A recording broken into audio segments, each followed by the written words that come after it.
જ્યારે સાંજે કંઈક ચટપટું ખાવાનું મન થાય ત્યારે 5 જ મિનિટમાં તમે બનાવી શકો એવી આજે આપણે મોનેકો બિસ્કિટમાંથી 2 રેસીપી શેર કરીશું તમારી સાથે. એકનો ટેસ્ટ સેવપુરી જેવો આવે છે, બીજાનો પીઝા જેવો આવે છે. તો સૌથી પહેલાં આપણે બાફેલા બટાકા લીધા છે અને બટાકાને મેં મીઠું નાખી અને બાફી લીધા છે. એમાં મસાલા કરી લેશું. 1 ચમચી ધાણા જીરું પાવડર લેવાનું છે, 1 નાની ચમચી, અડધી ચમચી લાલ મરચું પાવડર લઈએ છીએ. અહીંયા તીખાશ તમને ગમે એ પ્રમાણે તમે વધારે ઓછી કરી શકો છો. સાથે જ આપણે ચાટ મસાલો 1 ચમચી લઈએ છીએ. ચાટ મસાલાથી બધી ફ્લેવર અંદર સરસ ચટપટો ટેસ્ટ આવશે. મીઠું આપણે નથી લેતા કારણ કે મીઠું નાખીને બાફેલું છે. અડધી ચમચી આપણે ગરમ મસાલો અને એની સાથે જ આપણે 2 ચમચી જેટલી ફ્રેશ કાપેલી કોથમીર લેશું. કોથમીરનું પ્રમાણ થોડુંક આમાં વ્યવસ્થિત રાખવાનું, એનાથી સરસ એમાં ફ્રેશ ટેસ્ટ આવે છે. જે આપણે બિસ્કિટ સેન્ડવિચ કે સેવપુરી એ પહેલાં આપણે બનાવીએ છીએ. તો એના માટે અત્યારે આ રીતના મેં મસાલો તૈયાર થઈ ગયો છે અને ખારા જે બિસ્કિટ આવે છે મોનેકો એ લીધા છે.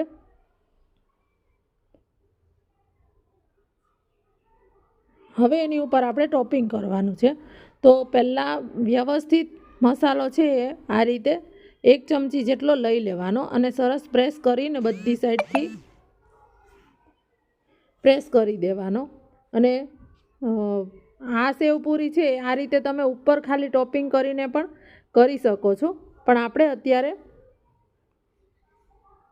બીજું બિસ્કિટથી પ્રેસ કરી દઈએ છીએ. જો તમને દેખાય છે કે હવે આ જે બટાકાનો મસાલો છે એને આ રીતે હાથેથી થોડોક પ્રેસ કરી અને સેન્ડવિચ જેવું કરી લેવાનું છે. આની ઉપર આપણે હજી સેવ લગાડવાની છે એટલા માટે. જો તમારે આમ ને આમ જ સર્વ કરવું હોય તો તમે ના કરો તો પણ ચાલે, પણ લુકમાંય થોડુંક સારું લાગે અને ખાવામાં પણ સરસ લાગે. તો જો આપણે વધારે બટાકાનો જે મસાલો થોડોક છે લઈને જ્યાં તમને જગ્યા જેવું દેખાય ત્યાં પ્રેસ કરી અને કરી દેવાનું. તો એક આ રીતે બિસ્કિટ સેન્ડવિચ આપણી રેડી થઈ ગઈ છે. હવે એ જ રીતે આપણે સેમ બીજી બનાવી લઈશું. આમાં બટાકા જો બાફેલા તમારી પાસે હોય ને તો જરાય વાર નથી લાગતી. કોઈ ગેસ્ટ આવે ને તો અચાનક તમારે બનાવવી હોય તો પણ તમે 5 થી 7 મિનિટની અંદર આ બનાવી શકો છો. જો બીજું બિસ્કિટ આપણે પ્રેસ કરી દેશું અને જે વધારાનો તમને વધારે મસાલો લાગે તો કાઢી નાખવાનો ને આ રીતે હાથથી સરસ શેપ આપી દેવાનો. 2 બિસ્કિટના લેવલનો જે આ મસાલો છે એ પણ હોવો જોઈએ. જો આ રીતે આપણે બધા મસાલા છે બિસ્કિટ છે એ તૈયાર કરી લેશું. તો હવે જો બધા આપણા બિસ્કિટ છે એ તૈયાર થઈ જાય ને ત્યાર પછી આપણે અત્યારે કેચઅપમાં ડીપ કરવાના છે. તો અત્યારે મેં કેચઅપ લીધું છે. કેચઅપમાં આ રીતે બધી સાઈડ આને બિસ્કિટને ડીપ કરવાની છે. એની સાઈડનો ભાગ છે એ, એટલે એની ઉપર આપણે સેવ લગાડવાની છે. અહીંયા મેં કેચઅપ લીધો છે. તમારે જો મોટા માટે અને થોડુંક સ્પાઇસી કરવું હોય તો તમે ગ્રીન ચટણી લઈ શકો છો. કેચઅપ અને ગ્રીન ચટણી મિક્સ કરીને પણ લઈ શકો છો. હવે આપણે આ રીતે નાયલોન સેવ અને એમાં થોડીક કોથમીર મેં લીધી છે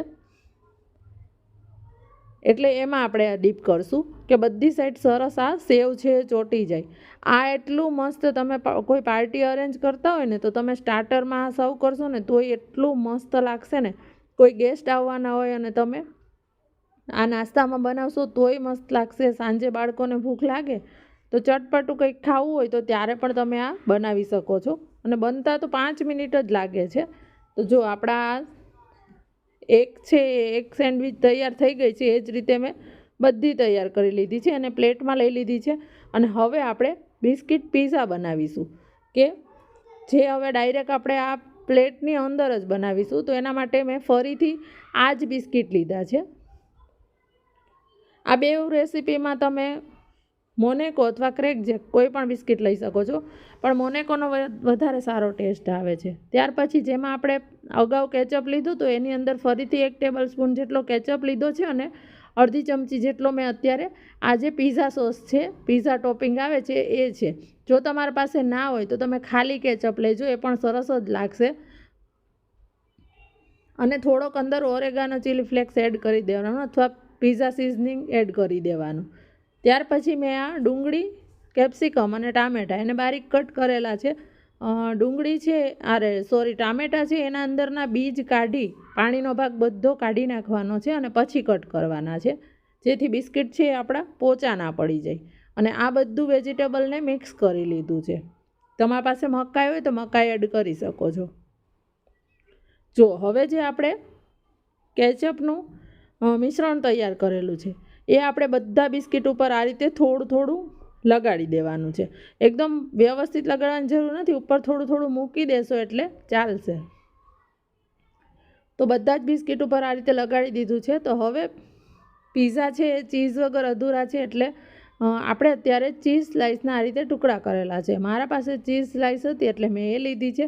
તમારા પાસે પ્રોસેસ મોઝરેલા જે કોઈ પણ ચીઝ હોય એ લઈ શકો છો, અને જો ના હોય તો તમે ચીઝ વગર પણ કરી શકો છો. આપણે થોડાક ચીઝ વગર પણ કરીએ છીએ. આટલા મેં ચીઝવાળા કર્યા છે, બાકીના જે 3 છે એ હું ચીઝ વગરના કરું છું. એ પણ સારા જ લાગશે ટેસ્ટમાં. ત્યાર પછી હવે હાથેથી જ જે આપણે વેજીટેબલનું મિશ્રણ છે એ આપણે આની અંદર લઈ લઈએ છીએ.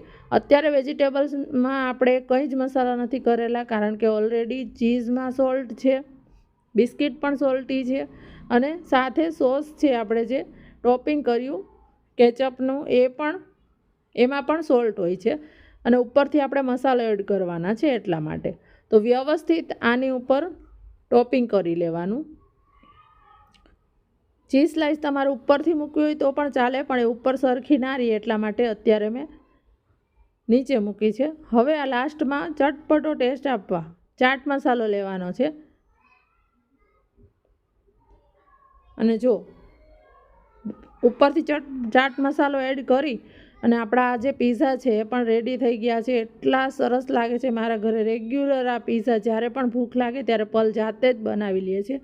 અને આ જે બિસ્કિટ સેન્ડવિચ કે જેનો ટેસ્ટ સેવપુરી જેવો લાગે છે એ પણ બહુ સરસ લાગે છે. તમે આ બે રેસીપી એક વખત ચોક્કસથી ટ્રાય કરજો, ક્યારેય ના ટ્રાય કરી હોય તો.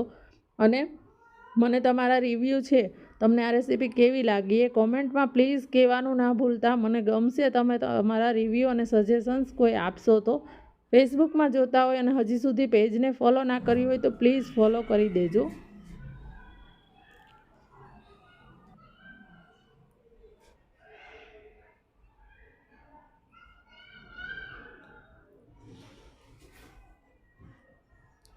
હવે આ બિસ્કિટવાળા કરીને બતાડ.